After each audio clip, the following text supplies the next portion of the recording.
All right, guys. It's about 5:30 p.m. on Thursday, March 27th. Let's do a few little news hits here. Let's start with some good news. The tide is turning for Democrats in Florida's special elections that are coming up on April 1st, on Tuesday. Florida's 1st district with Gay Valmont and Florida's 6th district with Josh Weil.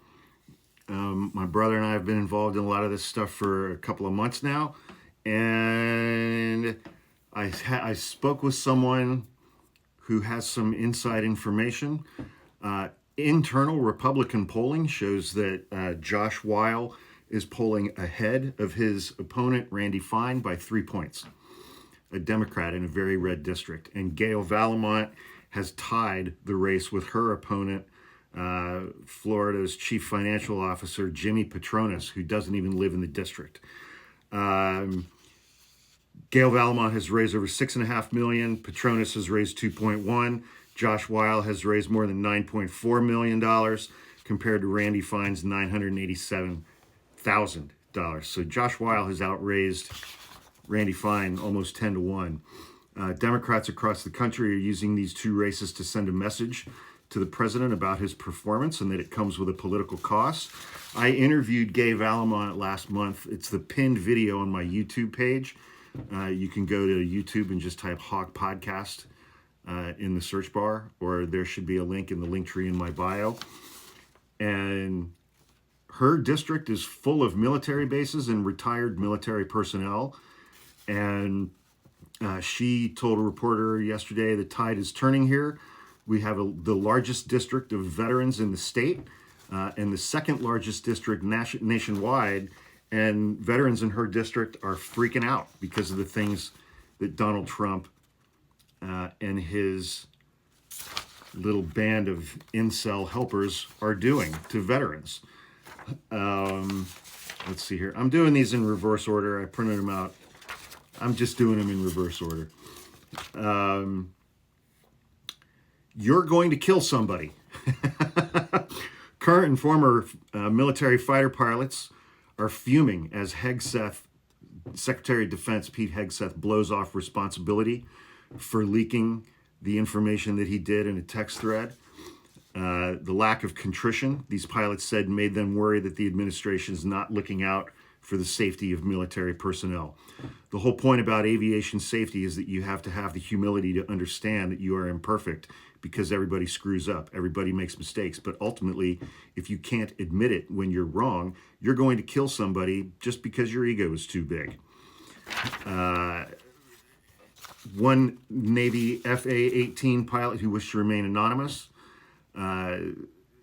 said that Hegseth probably shouldn't have been sharing war plans with anyone who was not crucial to executing the mission at hand.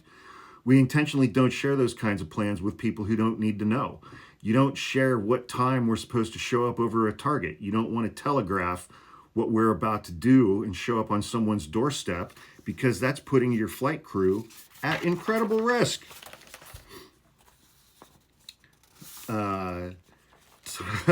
Trump officials have been ordered by a judge to preserve all of their communications related to the Signal chat thread. The federal judge who ordered the Trump administration to turn around planes carrying migrants being deported also ordered the president's team today to preserve all communications over 4 days stemming from the group chat scandal involving cabinet members including Hegseth, Mike Waltz, Tulsi Gabbard, and others. Judge James Boasberg issued what he called a compromise order. The Trump administration defendants in the lawsuit were ordered to preserve all Signal communications between March 11th and March 15th. The judge issued that order from the bench and then said also from the bench, don't worry, it will be in writing, because the Justice Department ignored the last order that he gave them verbally from the bench, which was to turn those planes around, for which they're going to be held in contempt shortly. Follow up to that story. Steve Bannon panics after judge orders Signal chats preserved. Donald Trump is going to prison, said Steve Bannon. We're going to go through a war now in the House and the Senate, Bannon told right-wing pundit Eric Bolling. Speaker Johnson, we're calling on Johnson on Monday. He should have a hearing in the Judiciary Committee where you start rolling these judges through there, leading to potential impeachment. This thing's already out of control. Trump trial on being commander in chief, and the judge immediately ordered the documents. So Bannon's losing his shit. And he thinks that Congress has the power to just start ordering judges not to do things in the cases that they're hearing. Steve Bannon has absolutely no understanding of the separation of powers. And he does. He's an incredibly smart, well-read guy. He knows that what he's saying is bullshit. He believes a lot of it. He does not believe that Congress has the power to stop federal judges. That's just stupid, even for him. The FBI is completely ignoring this scandal.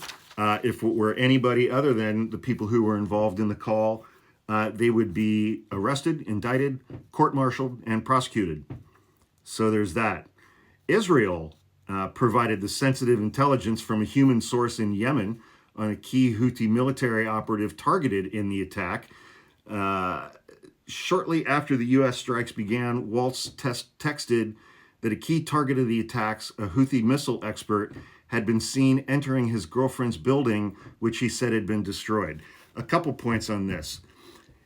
That means that Israel had a human intelligence asset on the ground who was watching the building where this Houthi missile expert's girlfriend lived and let those people know when that guy entered the building. Second, it was an apartment building. This guy's girlfriend lived in an apartment building, which presumably held other apartments, which were presumably occupied by other citizens of Yemen who had absolutely nothing to do with this. I haven't seen any reporting on the total number of people killed in this attack, but they shot several extremely large missiles at an occupied apartment building in the middle of the day. So there's that. Donald Trump, circling back to the first story about the Florida special elections, Donald Trump pulled Elise Stefanik's nomination to be U.S. ambassador to the United Nations because the margin in the House is so slim and because Republicans think they're going to lose one or both of those Florida special elections, which is amazing. That makes me all tingly inside. It's just such amazing good news. The elite law firm Skadden Arps, Slate, Meagher, and Flom has entered into discussions with President Trump's advisors about making a deal to avert the type of executive order the White House has been imposing on many of its competitors, marking what appears to be the first time that a major firm has tried to cut a deal with the president before he issues an executive order against them. These law firms who are cutting deals with Donald Trump on these executive orders, they disgust me. They absolutely disgust me. They are caving in the most cowardly manner you could possibly imagine, given the work that they do and given the clients that they represent. That they're making fucking deals with this president is gross. And their reputations should be destroyed because of it. And their firms should be just left in rubble for all of their clients and valued associates and partners leaving them.